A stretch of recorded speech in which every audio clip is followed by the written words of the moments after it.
Indian premier league ముగిసిన తర్వాత ICC T20 world cup 2024 జరగనుంది. దీనికి సంబంధించిన ఏర్పాట్లను ఐసీసీ వేగంగా పూర్తి చేస్తోంది. టీ20 ప్రపంచ కప్ 2024 జూన్ 2 నుండి ప్రారంభం కానుంది. ఈసారి యునైటెడ్ స్టేట్స్ ఆఫ్ అమెరికా, వెస్టిండీస్లోని వివిధ వేదికలలో సంయుక్తంగా మెగా టోర్నీని నిర్వహించనున్నారు. ఐపీఎల్ ముగిసిన తర్వాత భారత జట్టును ప్రకటించే అవకాశం ఉందని వార్తలు వస్తున్నాయి. జూన్ 2న ప్రారంభ మ్యాచ్లో యూఎస్ఏతో కెనడాతో తలపడనుంది. గ్రాండ్ ఫినాలే జూన్ 29న బార్బడోస్లో జరగనుంది. ఎంతో ఆసక్తిగా ఎదురుచూస్తున్న చిరకాల ప్రత్యర్థి భారత్ పాకిస్తాన్ల మధ్య జూన్ 9న న్యూయార్క్ నగరంలో జరగనుంది. అయితే ఇండియా పాకిస్తాన్ క్రికెట్ మ్యాచ్కు క్రేజ్ ఎలా ఉంటుందో మరోసారి నిరూపితమైంది. టీ20 వరల్డ్ కప్లో ఇండో పాక్ మ్యాచ్ టికెట్ల ధర ఆకాశాన్ని తాకుతోంది. ఈ టికెట్లను అధికారికంగా $6 నుంచి $400 ధరకు విక్రయించారు.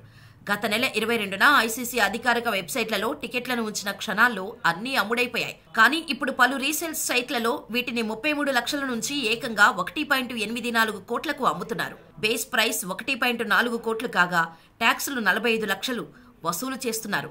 తక్కువ ధరతో కూడిన టికెట్లకు కూడా డిమాండ్ బాగా పెరిగింది. ఒక్కో టికెట్ కనీసం ₹1,00,000 పలుకుతోంది. వీటితో పాటుగా ఇండియా కెనడా మ్యాచ్ టికెట్లకు కూడా మంచి డిమాండ్ నెలకొంది.